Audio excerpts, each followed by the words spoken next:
Thank you for joining us again. Again, I'm so elated and excited to have Dr. Melissa Davis join us for this now our part two of our conversation. She is a breadth and a wealth of knowledge.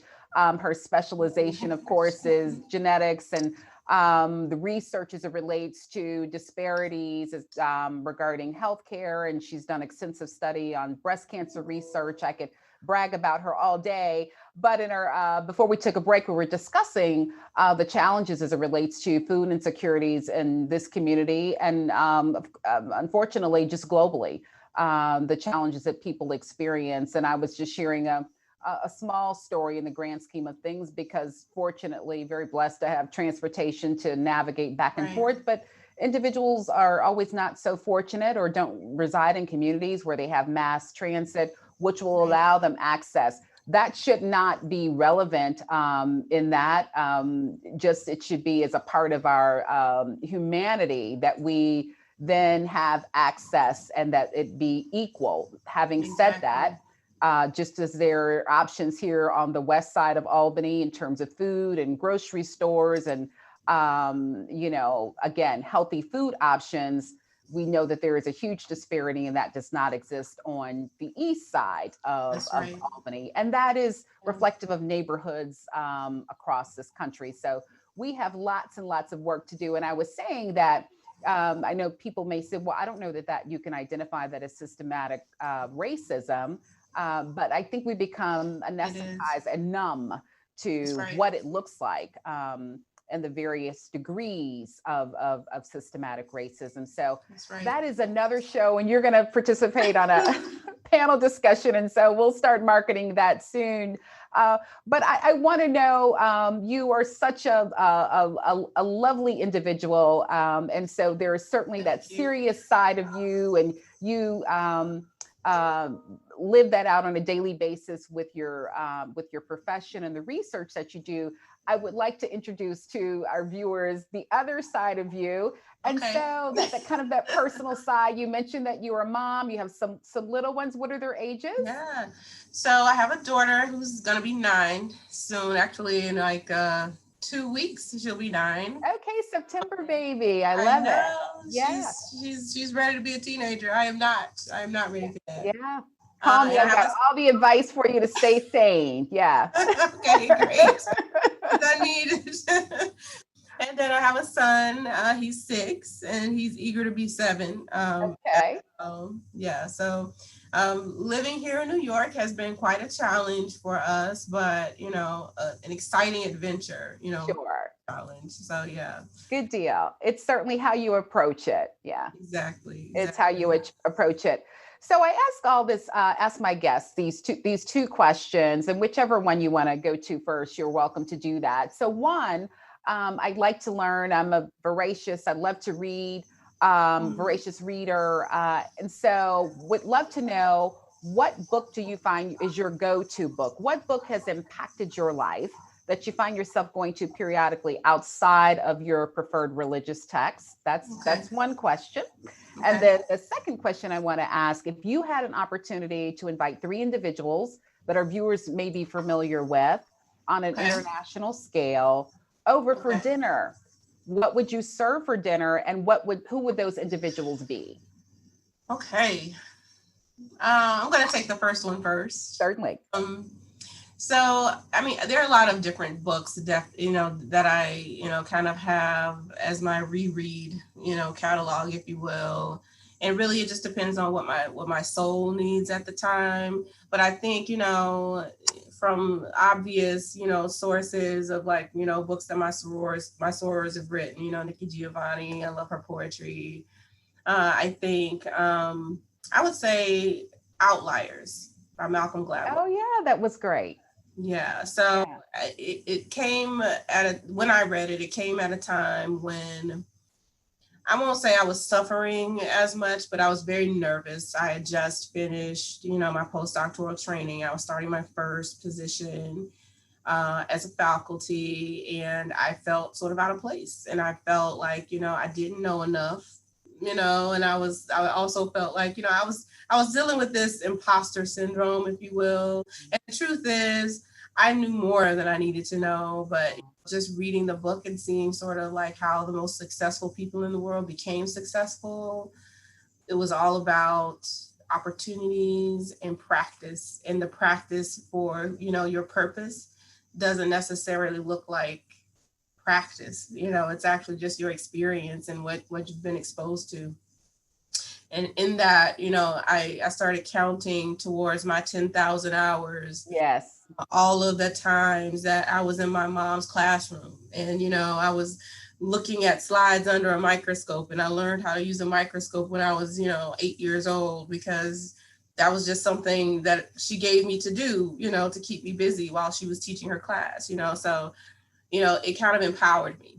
And so I do tend to go back to that, and I use it actually when I teach, when I teach medical school students. I tend to say, this is where some of you, your 10,000 hours begins today. And some of them, maybe it started, years and years ago, but eventually you will reach, what you need. You'll accumulate the experiences that you need to become an expert, Indeed. Yeah. That's a great book. I'm a big Malcolm Gladwell fan, and that one really resonated with me as well for that very reason, because sometimes when oftentimes when we run across an individual who is just absolutely spectacular, well accomplished, respected in their field, we think that that's just innate, or just happened. That's just who they are. We discount or overlook the fact that they put thousands and thousands of hours into that.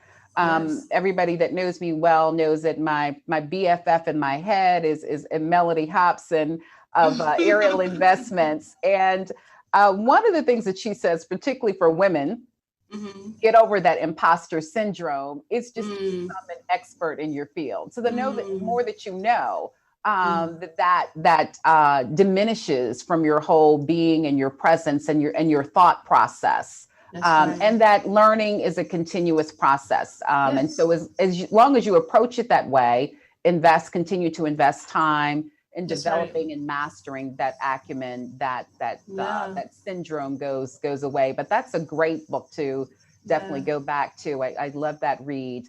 So now you're preparing dinner at your home for 3 amazing individuals. Who would those individuals be, and why? Let's see.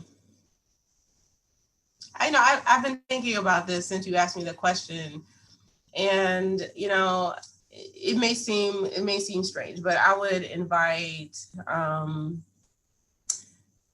Vinci, and I would invite him because he was sort of ahead of his time, and he had like all of this talent in so many vast different fields, and I would, art, engineering, science, poetry, he was just, I just want to talk to him and like, what is it like to have your brain, and how do you focus long enough to make these profound, how do you finish anything when you do so much all the time, because I need to understand Sure. in my own life, how do I do all of these things? Because I feel like I should be doing all of these things. So I would love to have a conversation, and also in the context of what his perspective of the world was like at that time. I think another person I would have over then would be a musician. I don't know who I would choose right now though. I'm having a tough time deciding. I mean, I always want to say Barack Obama.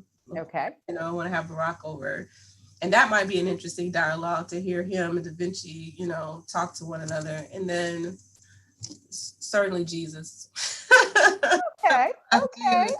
I want to talk to him because I want to know, and it's odd because these are 3 men, and you would think that I would choose, strong women. And I do want to talk to some strong women, Rosalind Franklin, who actually was the person who discovered the structure of DNA, but did not get her credit.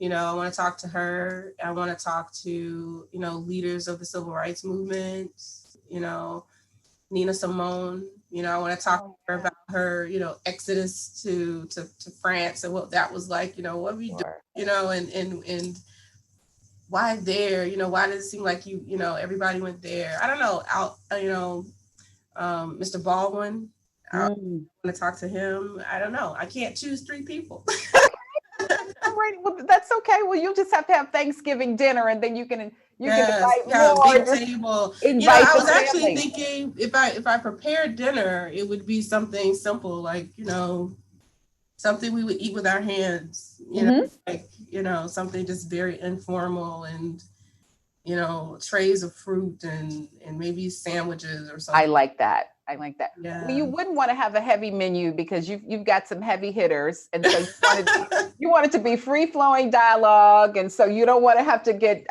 stuck on transition of courses. I heard you say Yeah. your soror, Nikki Giovanni, Yeah. and yeah, not my soror, and you're a soror, but yeah. She's amazing as you are.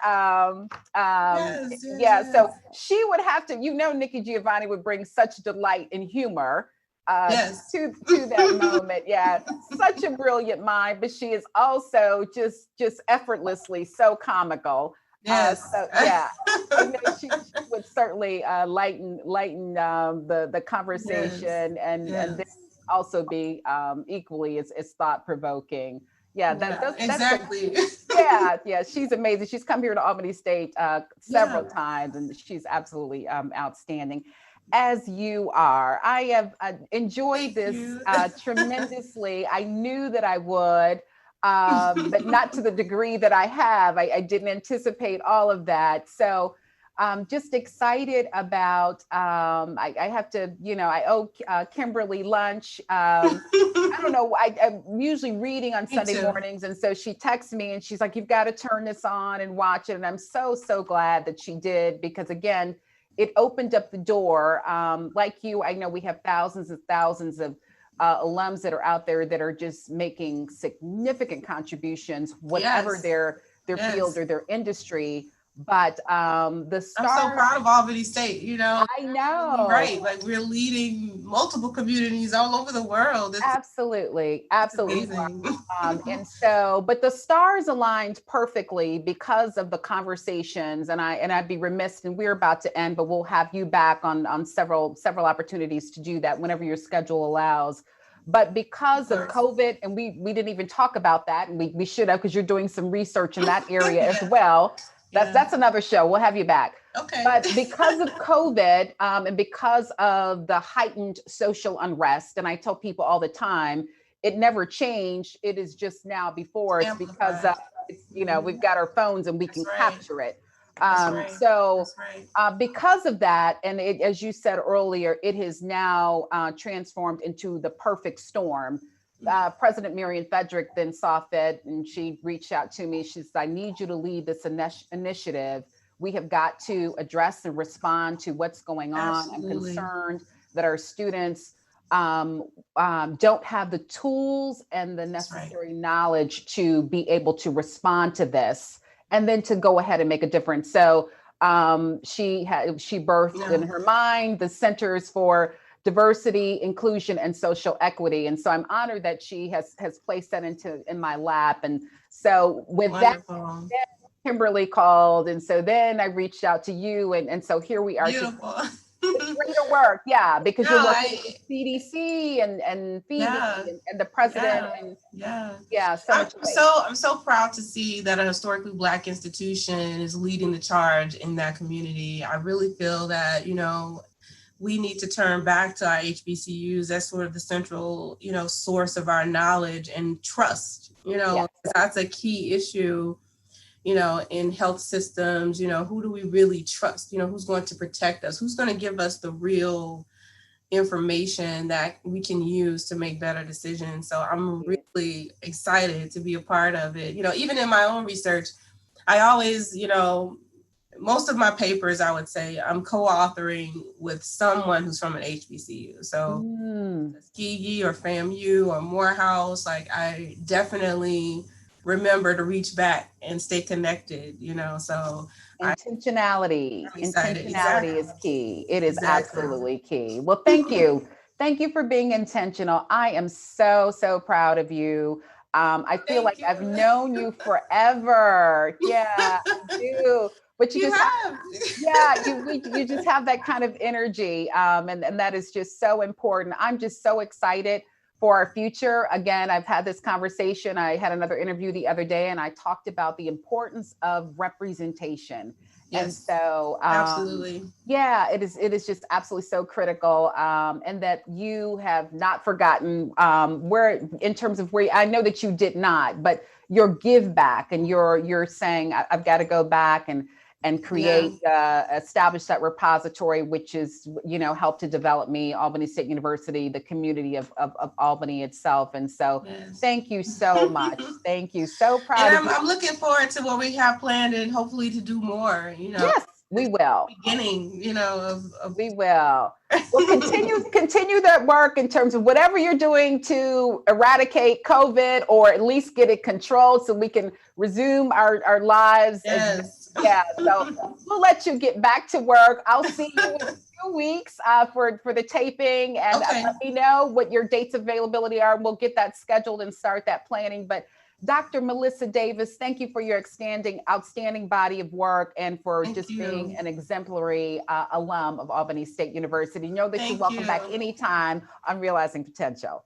Oh, absolutely. Thank you for having me. My pleasure. My pleasure. Viewers, thank you so much for joining me for this extended edition of Realizing Potential. I'm Wendy Wilson, and I look forward to seeing you next time.